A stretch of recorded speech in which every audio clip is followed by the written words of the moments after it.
Il était une fois, dans une université ordinaire, un jeune garçon que tout le monde ignorait. Son nom était Alex. Si vous l'aviez croisé il y a un an, vous auriez vu un étudiant timide, le dos voûté, les yeux rivés sur le sol, terrifié à l'idée même de croiser le regard d'une femme. Pourtant, au moment où je vous parle, cet invisible vient d'accomplir ce que 99% des hommes considéreraient comme un fantasme purement impossible. En l'espace de 10 mois, ce garçon fauché, complexé et rejeté, a réussi à séduire, manipuler et mettre dans son lit les 20 filles de sa promotion.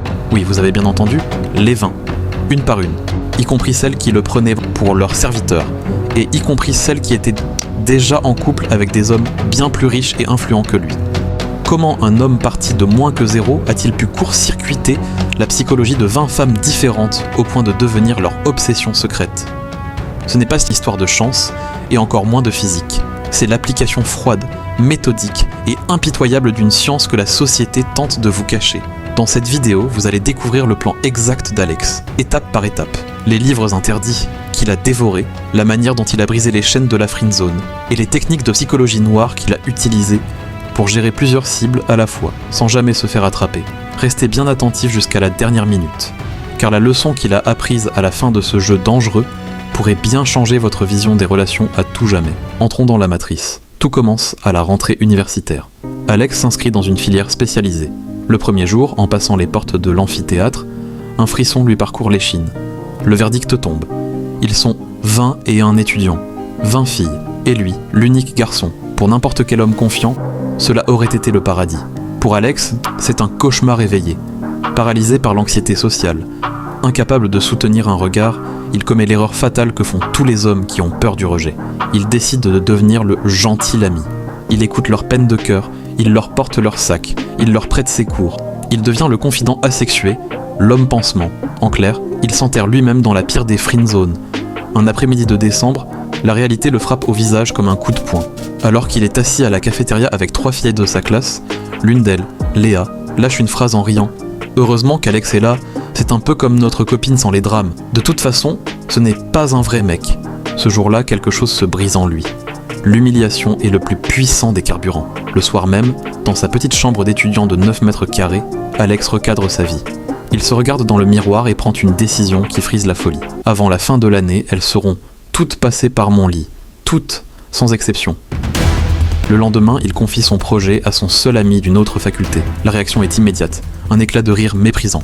« Tu es fou, Alex. Tu es pauvre, tu es timide. Et elle te voit comme un toutou. Tu te prends pour qui ? Tu n'y arriveras jamais. » Ce scepticisme scelle le destin d'Alex. Ce n'est plus seulement un défi de séduction. C'est une question de survie identitaire. Il va leur prouver qu'ils ont tous tort. Pour réussir un exploit aussi monumental, Alex sait que la bonne volonté ne suffit pas. Il doit remplacer sa personnalité de victime par une machine de guerre psychologique. Pendant 2 mois complets, il disparaît des radars sociaux. Il ne parle plus aux filles de sa classe que pour le strict minimum nécessaire au cours. Pendant ce temps, dans l'ombre, il étudie. Il commence par les bases de la structure du pouvoir, Le Prince de Nicolas Machiavel. Il y apprend une leçon fondamentale. Il vaut mieux être craint que aimé, si l'on ne peut être les deux. Transposé à la séduction, cela signifie qu'un homme qui cherche toujours à plaire suscite le mépris, tandis qu'un homme qui pose des limites et s'impose inspire le désir. Puis, il plonge dans la psychologie comportementale avec les ouvrages de Robert Cialdini sur l'influence. Il y découvre le principe de la rareté. Plus une ressource est difficile d'accès, plus sa valeur perçue augmente. En devenant soudainement distant, froid et mystérieux avec ses camarades de classe, il crée un vide. Les filles, habituées à ce qu'il rampe à leurs pieds, commencent à se poser des questions. Pourquoi Alex ne nous calcule plus ? Le piège est en train de se mettre en place. La première leçon d'Alex. La séduction ne commence pas par de belles paroles. Elle commence par la gestion de votre propre valeur perçue. Si vous êtes constamment disponible, vous valez 0. Enfin, il dévore les dynamiques sociales sur YouTube, analysant les chaînes de référence sur la psychologie masculine et l'art du charisme. Il comprend le concept de l'hypergamie et du mal alpha. Les femmes ne sont pas attirées par les hommes gentils.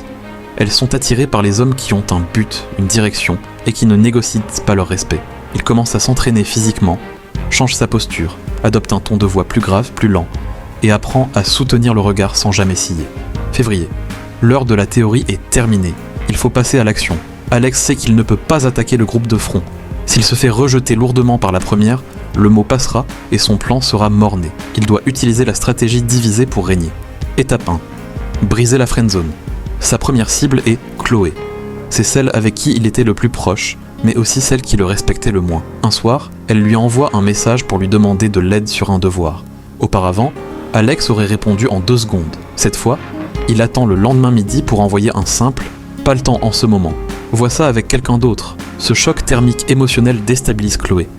Quelques jours plus tard, il la croise dans le couloir. Il applique la technique de la tension sexuelle par le regard.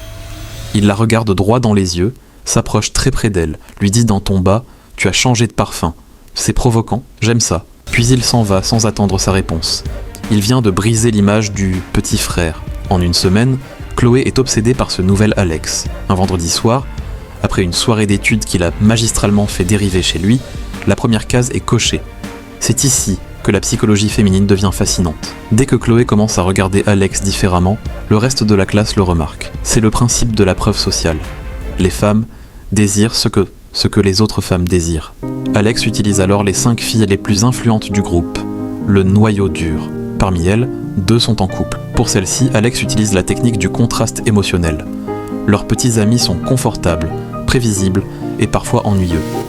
Alex, lui, devient le danger, l'imprévisible, l'interdit. Il utilise la manipulation machiavélique de l'isolation. Il repère les failles à leur couple lors de conversations banales, sème le doute subtilement sans jamais avoir l'air d'y toucher et se positionne comme l'alternative sauvage.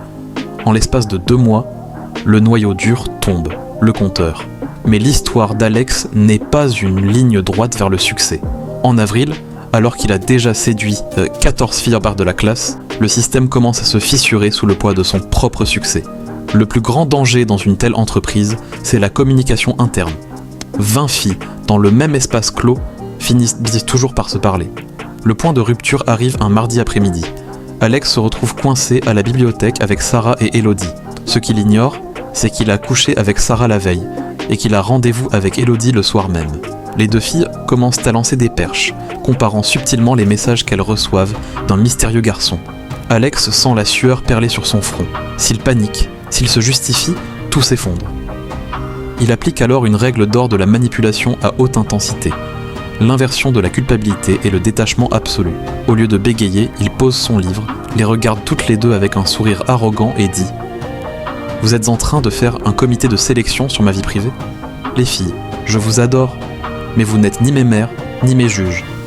Si mon indépendance vous pose un problème, la porte est grande ouverte. C'est un coup de poker monumental. En montrant qu'il est prêt à les perdre instantanément, il réactive la peur du rejet chez elle. Au lieu de se liguer contre lui, Sarah et Elodie entrent inconsciemment en compétition pour savoir laquelle réussira à le dompter. Alex vient de transformer une exécution publique en une victoire psychologique totale. Cependant, la fatigue physique et mentale est extrême. Gérer les agendas, se souvenir des secrets de chacune, ne jamais se tromper de prénom au moment crucial. Alex réalise que le coût de la vie de mâle alpha absolu est une tension nerveuse de chaque seconde. Début juin, la veille des derniers examens de fin d'année. Il ne reste plus qu'une seule fille sur la liste, la déléguée de classe, réputée intouchable, froide et ultra sélective. Mais à ce stade de l'année, la réputation d'Alex au sein de la promotion est celle d'un mythe invisible, un homme magnétique auquel aucune ne résiste, même si elles n'osent pas s'en parler ouvertement entre elles par fierté. La dernière forteresse tombe lors de la soirée de fin d'année, sur le toit d'un appartement étudiant. Le défi fou, lancé 10 mois plus tôt dans le mépris et l'indifférence, est accompli. 20 sur 20, le grand chelem. Alex retrouve son ami d'une autre fac, celui-là même qui lui avait ri au nez. Lorsqu'il lui montre les preuves irréfutables de son année universitaire, le visage de son ami se décompose. Le sceptique est forcé de s'incliner devant le génie stratégique. Mais quelle est la véritable leçon de cette histoire ? Si vous pensez que cette vidéo est juste une histoire de conquête, vous avez raté l'essentiel. Ce qu'Alex a prouvé, c'est que le statut d'un homme n'est jamais figé. Vous n'êtes pas condamné à être le gentil garçon, méprisé. Vous n'êtes pas condamné à rester dans la friendzone. Et vous n'êtes pas condamné à subir le choix des autres. En changeant sa mentalité, en s'éduquant sur les leviers secrets de la psychologie humaine, et en ayant le courage d'affronter le rejet initial, un homme ordinaire peut rebâtir sa réalité de toutes pièces. Alex est parti de rien. Il était timide, pauvre et renfermé. Qu'est-ce qui vous empêche, vous, de devenir le maître de votre propre jeu dès aujourd'hui ? La matrice est sous vos yeux. À vous de décider si vous voulez continuer à subir les règles, ou si vous êtes prêt à les écrire. Chaque jour compte.